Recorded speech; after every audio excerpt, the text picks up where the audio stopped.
Horror films thrive on shock value to fill movie theater seats. There is a widespread popularity for horror films whose genre has produced an extensive number through distortion of mental conditions.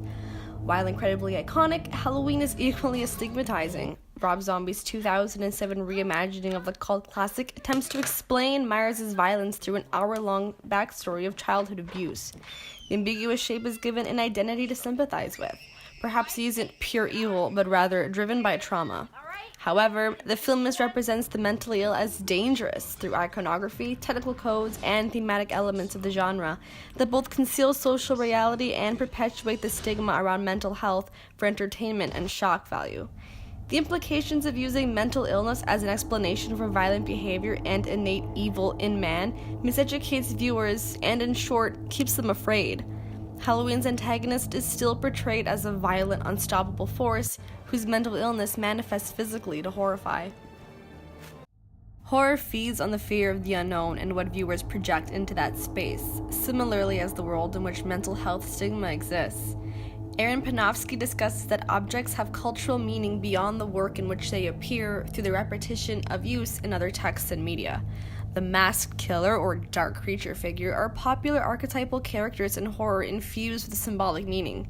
Jason Voorhees, Leatherface, and Michael Myers are easily recognizable characters known by their masks and physical and mental ambiguity to produce fear.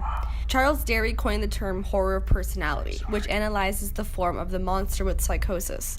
The common element linking many horror antagonists is a history of mental illness.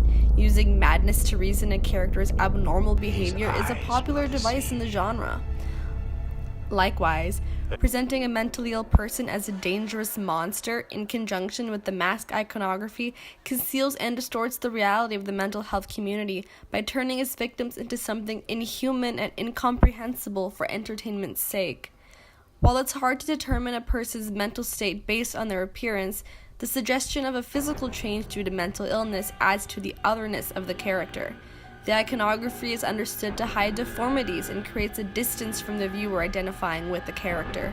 Myers is first seen with his identity concealed behind a Halloween mask. However, later in this scene, he is unmasked.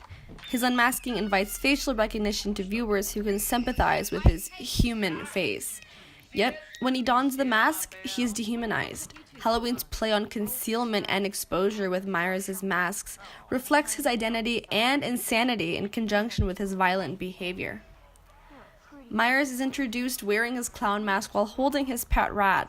The scene jump cuts later to him cleaning off a small scalpel in his bathroom. While not explicit, viewers can associate these two scenes with the mutilation of the animal. The reasoning for wearing the mask becomes more prominent. Myers wears the mask during inflictions of pain. As he is concealed killing the rats, he is concealed when killing his bully. He removes it only for a second, just to adorn it again and finish the job. He wears the mask again to kill his mother's boyfriend, but removes the mask to look down at him after the act.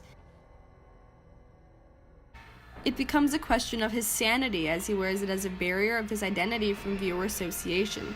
This juxtaposition between obscurity masking the full extent of danger and Myers' visible normal face removes the other and allows the audience to recognize themselves in this character. Myers is distinctly human-looking, and this reflects the spreading concern and fear of possible innate insanity and violence in man. As Myers is isolated in his sanitarium without his masks, he starts a hobby of crafting hundreds of his own. Michael has begun to obsess on the construction of these primitive masks. It is the rare occasions he will allow himself to be seen without one of these. I like the mask because it hides my face. I don't like you to hide your face. Take it off. It hides my ugliness. Myers also reveals that he likes the mask because it hides his ugliness, implying that mental abnormalities can manifest physically and be masked. The contradiction appears in giving the audience understanding of mental illness, but still using this physical difference to create this horrifying other. This explanation is more hindering than helpful.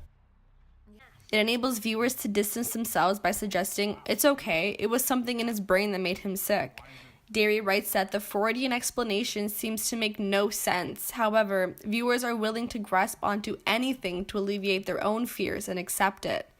Viewers agree that Halloween is about a crazy man who was abused, rather than a boy who seemed normal as them but wasn't, because of this innate fear of identifying with mental illness. While orchestrating his family's murder, the iconic mask from the original movie falls into Myers' hands. He trades the kiddish mask for the adult-looking one, whose juxtaposition on his small child body is an unsettling image. The idea that early trauma creates adult monsters is foreshadowed here. This symbolizes the loss of innocence and paints the portrait of the monster as a young boy. While the audience is provided a backstory as explanation for his behavior, it doesn't mean viewers' perspective on mental health has changed.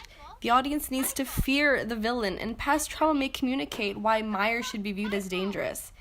If feelings towards actively positive portrayals are still negative, it's doubtful that explaining villains' behaviors will result in positive feelings. Cinematic horror is attractive because it thrives on the similar fascination that makes people flock to murder scenes and gawk at car accidents. Arguably a therapeutic viewing position to release aggression through visual violence, issues arise with entertaining viewers with content that could be triggering or susceptible to mimicry. Importantly, a misconception of mental illness is violence, only made popular and continually recycled through serial killer character archetypes. Iconographically, weapons are identifying symbols in horror. These instruments are tied to the killer to do the killing, the mentally ill. This is also the only suggested reason that someone may ruthlessly harm anyone. In the beginning of the film, Myers has not yet attacked anyone. Yet, his threatening looks and aggressive demeanor reveal enough sadistic intention that viewers experience him as horrifying and inhuman. Suggested horror, as penned by Julian Hanich, is an aesthetic strategy that relies on imagining intimidating violence in placement of withheld visions. The blood, mask, and knife are all icons and signifiers of violence and pain. While viewers aren't shown the dead rat or the mutilation, the missing action scene is filled in by the viewer's personal explanations of what could happen next. Acts of violence and monsters indicate intentional immortality in combination with disturbing brutality. Myers' violence, in conjunction with his masking, presents him as problematic within the first minute of screen time. This notion of psychological issues manifesting through the icons tie violence and fear to people with mental illness. The bulk of fear is impersonal threat. Myers' murders begin as targeted to his abusers. The violence feels guarded from harm and almost exults in his revenge, until later when he murders anyone he meets, even the caretaker who is nice to him. Myers' mom commits suicide while watching old home videos of her and her son after Myers killed a nurse at a sanitarium. The visuals suggest that the mentally ill cannot get better and only more dangerous, and that they are burdensome to the people around them. These scenes generate fear in the audience with associating with the mentally ill community, and hinders others from asking for help in fear of doing this to their families and being seen as a monster. This falsely suggests that tying yourself to anyone who is mentally ill will result in being dragged down or, in extreme cases, killed. Violent representations are being more and more common in movies. Evidence shows that people who extract their information from the media are generally more intolerant towards the mentally ill. Statistically, in horror films, 1 in 4 mentally ill characters kill someone and half of them inflict harm. Factually, the mentally ill community are responsible for only 3 to 5% of crime, the majority being non-violent. The diagnosed are instead remembered for their violence and unstableness as portrayed through horror characters. These representations keep viewers afraid and do little to change the social reality of mental illness. Myers' mental health is exploited through media coverage of his murders. Coverage on mental illness is done outside of film in the same way, as explanation of behavior in relation to violent events. When film scenes become impressive, viewers stop feeling safe. While they can cut this intertwinement by looking away at any time, the fact that they're intertwined implicates exposure and contact to the unbearable. The camera brings the viewer up close to the madman's eyes and breaks the third wall in that we may recognize ourselves there. Here, turning away is done too late, as the boundary between fascinating and revolting has already been crossed. Myers becomes threatening as viewers think themselves unsafe and potential victims, more importantly in the sense of looking human and housing inside them this same innate evil. film's effectiveness in persuading realities is due to the form itself. Body genres evoke emotional responses from viewers such as tears or screams, and lend themselves to Anne Friedberg's theory of the screen in discussing how film impacts viewers to readily accept visual portrayals. The cinematic apparatus promotes isolation through a darkened space, and the single light of the screen becomes the spectator's new eye. The lack of interaction, coupled with this new perspective, creates a fantasy space that captivates the audience and allows them to buy into this new reality and feel threatened by the images. While not to say that all mentally ill people are exempt from violence, the mental health community is brought into dialogue only in the instance of violence. As a result, the film's influence on education through representation is problematic, as it reinstates the fear in viewers of mental illness and the correlation to real-life events. Movies about mentally ill antagonists are intended to provoke fear, suspense, and dramatic effect for audience engagement. While the notion of being born evil has changed to the implementation of backstories, psychological issues still stand as the explanation for murderous behavior. These distorted perceptions are used to profit off of.